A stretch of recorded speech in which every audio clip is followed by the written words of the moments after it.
Part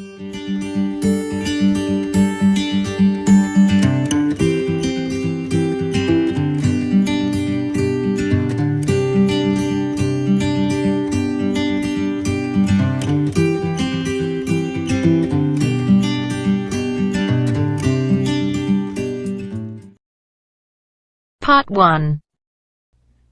You'll hear a conversation between a car insurance agent and customer. First, you have some time to look at questions 1 to 6.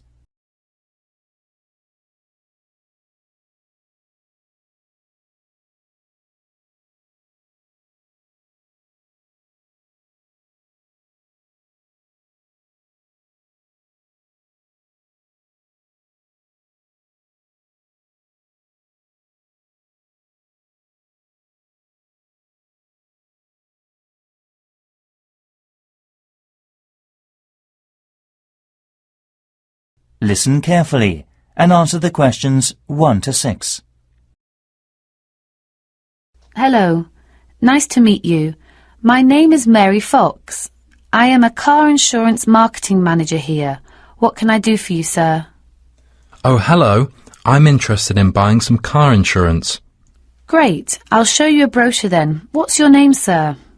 Tom Jones. Just call me Tom. Easy to remember, isn't it? And your current address in the UK, Tom? It's Flat 1, Woodhouse, Wolf Crescent.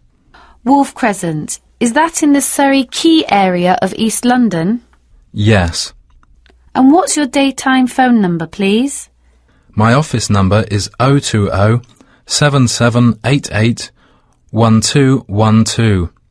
And could I ask you what you do for a living? I'm a cafe manager. OK. So can you tell me the engine size of your car, please, Tom? It has a 2.0-litre engine. Thank you. And the model name? It's a Humax Dalton. Could you spell the model name, please? Yes. D-A-L-T-T-O-N. Oh, yes. Thanks. And when was it launched? It would have been in 2000, I think. Lovely. Right. I presume you've had a previous insurer recently? Yes. Right. We need to know the name of the car insurance company you were with before. Certainly. It was North Pole Safe. Thank you. And have you made any insurance claims within the last 3 years? Yes, 3 cases in 2005. And what was your problem? It was a broken window. That's fine, Mr. Jones. Everything sounds fine so far. Before you hear the rest of the conversation, you have some time to look at the questions 7 to 10.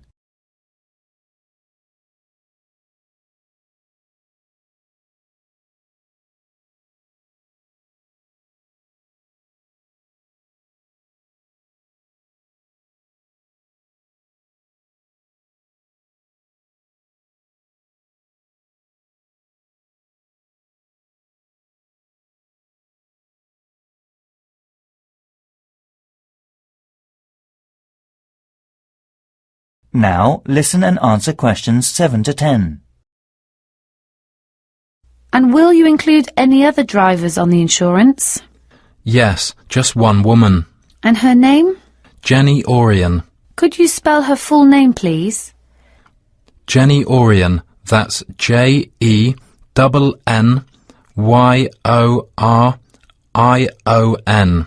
OK, thank you. And what relationship is she to you? She is my business partner. And what will you be using the car for? Well, mainly for business use. Business use. Will you be using it for delivery? Yes, always. Anything else? No, that's it. And finally, when would you like to begin the insurance? I need it from the 1st of February. Right. Could I check the tick box on the computer now? Yes, go ahead. And that comes out at £700 per year. Well, it's quite a bit higher than I've been paying until now, but it's just about okay. Great. How would you like to pay? Cash or card, sir?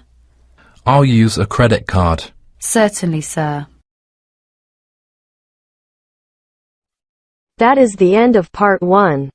You now have half a minute to check your answers.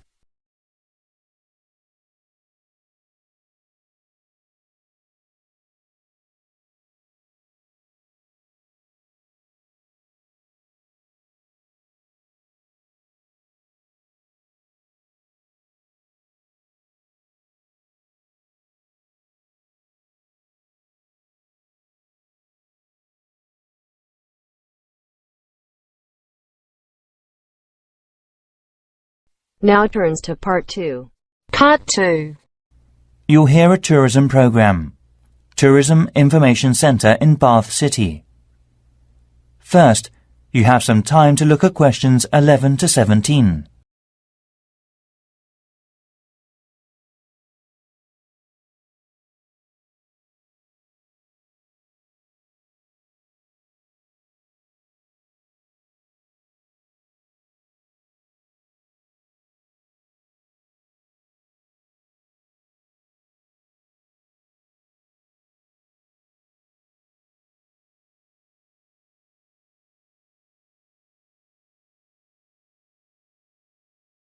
Now listen carefully and answer the questions 11 to 17.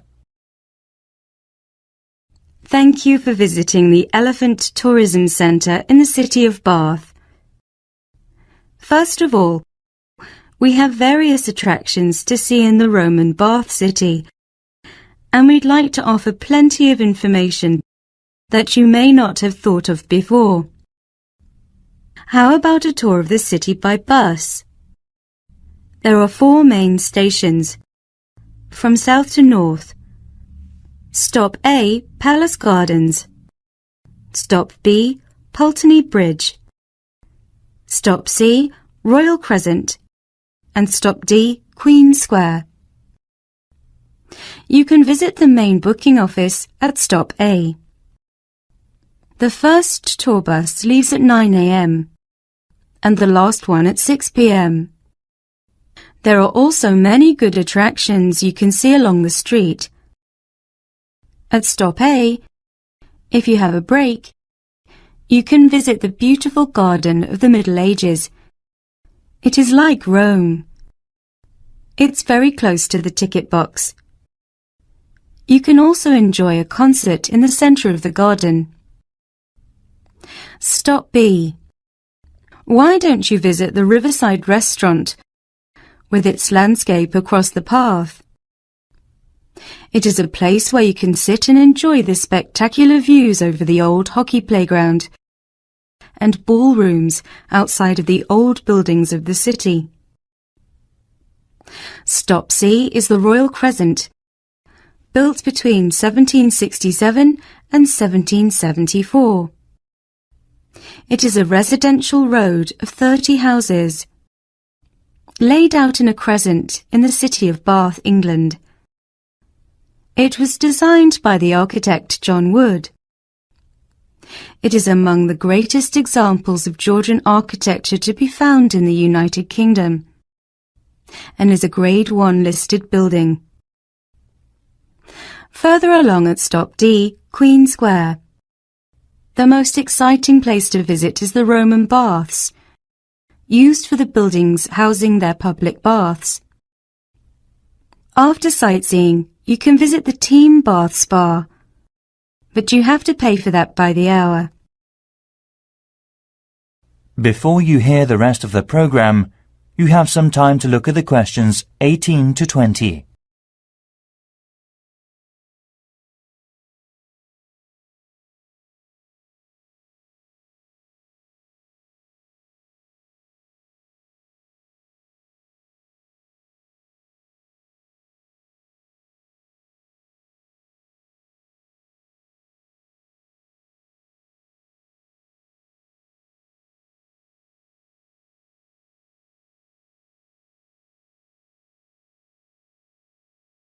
Now listen and answer questions 18 to 20.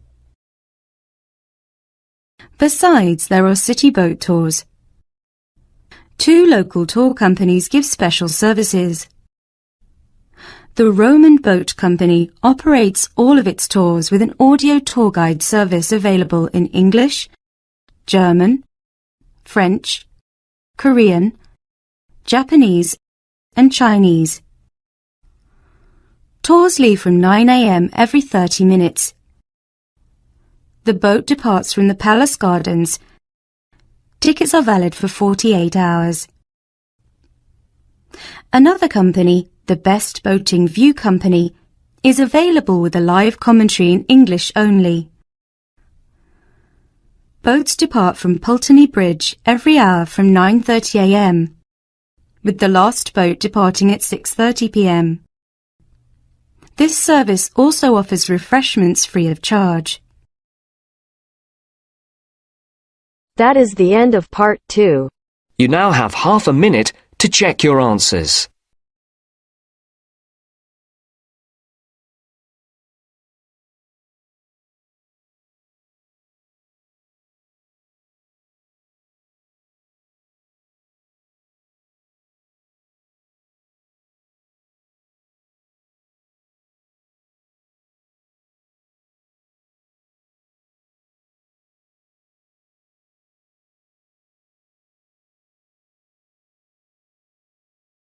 Now turns to part 3. Part 3. You'll hear a conversation between student Tom and a tutor about a voluntary program. First, you have some time to look at questions 21 to 24.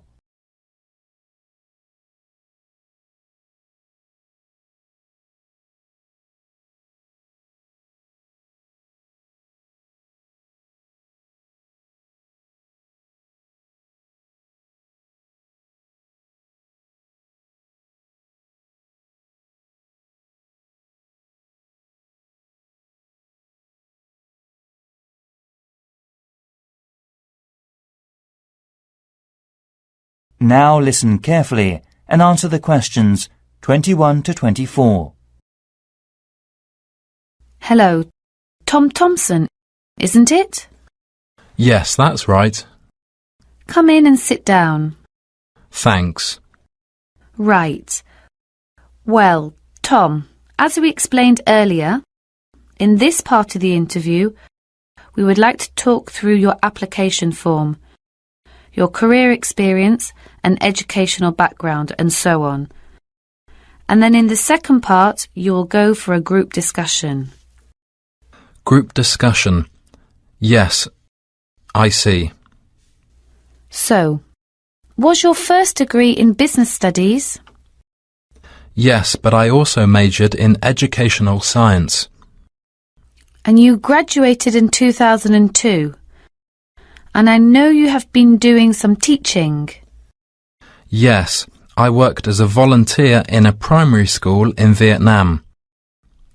I was there for about 3.5 years in total, from 2003 to 2006. Great. What kind of organisation was it? It's a voluntary organisation called Asian Cross. OK. Yes, I have heard of it. It operates in several Asian countries, doesn't it? And what kind of school was it? A rural primary school in a shanty town. Right. And what did you teach? A variety of subjects in different areas. I did mainly arithmetic with levels 1 to 3 and some English conversations with level 5. Then in my final year I took on some construction and gardening. That's level 6.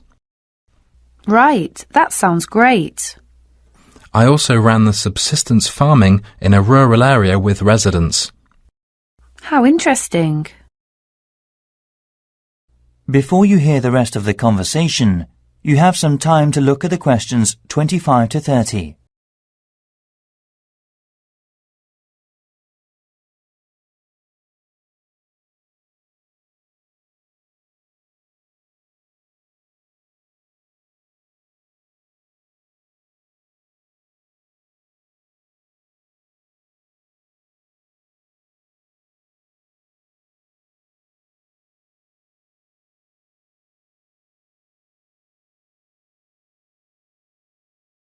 Now listen and answer questions 25 to 30.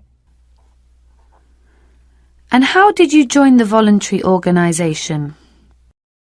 Actually, a friend mentioned them.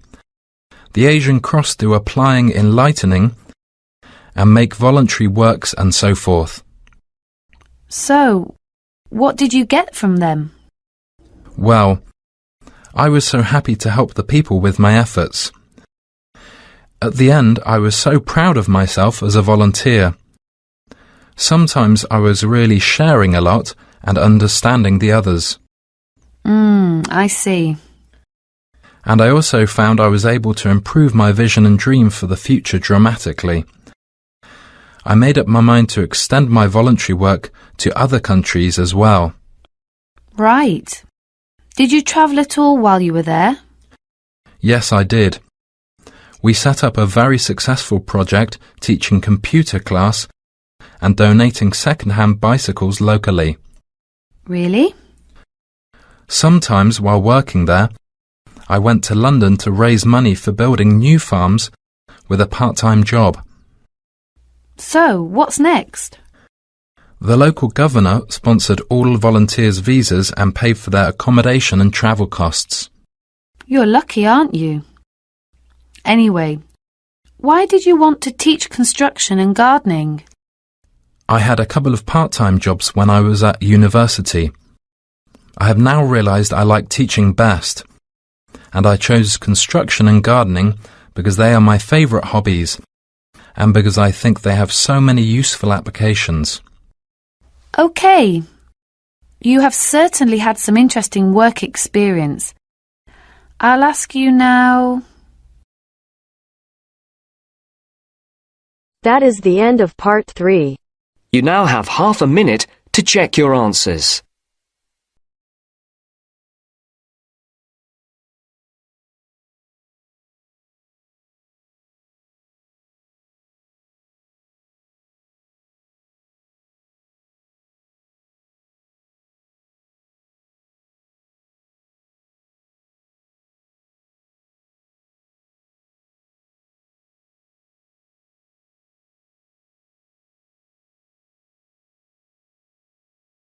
Now turns to part 4.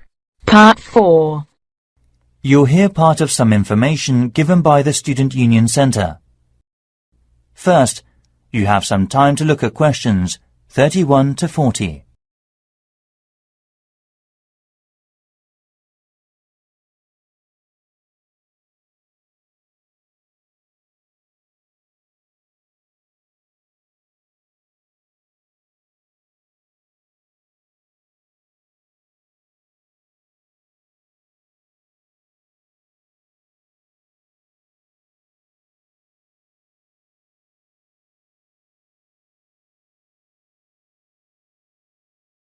Now listen carefully and answer the questions 31 to 40. We are very happy that the college authority has accepted the students' suggestions about the design of a new library and student union building. We deeply appreciate the beneficiaries of college library facilities for current students.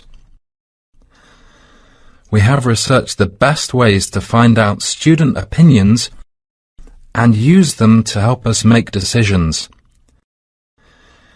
Initially, there was a student union meeting that was held last week. Then, in the main hall in King's Building, we invited all students to hand in suggestions for the design of new buildings, placing cards in a suggestion box. The suggestions enabled us to design a questionnaire that was completed by around 3,000 students over 1 month. As a result, the college authority collected the results and made a report. This presentation is basically a workshop based on the main points that came up in the questionnaire. Most of all, regarding the critical areas of the site, we reviewed the 4 options which you have suggested. Number 1 will be in the centre of the college, near the fountain. Number 2 will be at the corner at Maple in the north. Number 3 will be near the student accommodation building. And number 4 will be near the business school. We have reflected students' need to cite reasons for or against these sites. So there are a number of issues with all 4 sites. It seems Site 1 was so crowded and noisy. Site 2 is a popular choice because it's quiet and a short distance from the lecture rooms. Site 3 was unpopular due to parking problems. Finally, number 4 was too far from the other colleges. Before you hear the rest of the conversation, you have some time to look at the questions.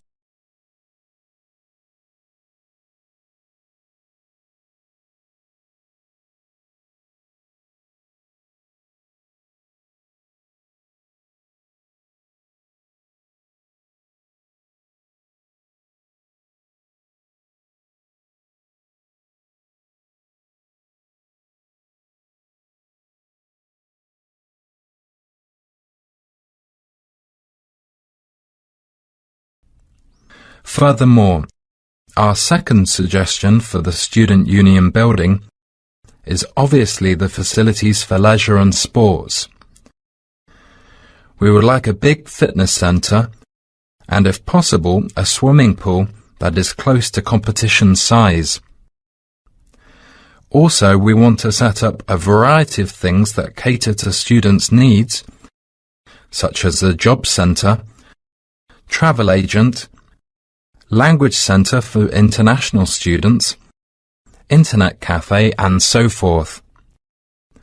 Additionally, at the Student Counselling Centre and Luxury Refectory will also be there. However, we are also considering a drama theatre. Just over 30% of the respondents were in favour of this, and 25% were against it. Around 45% were neutral. 70% of respondents are in favour of the Student Union building being located close to the accommodation buildings, as this will be more convenient for them. Although, there are some concerns about security and fire. Also, the Student Union deeply insisted that a video surveillance system and security guard team that check the Student Union ID cards are in place. Finally, these buildings will be maintained well, as this is important for students' welfare. As I said, further details and information will be given in our college newspaper, but for now, I would be glad to answer any questions you may have. That is the end of part 4. You now have half a minute to check your answers.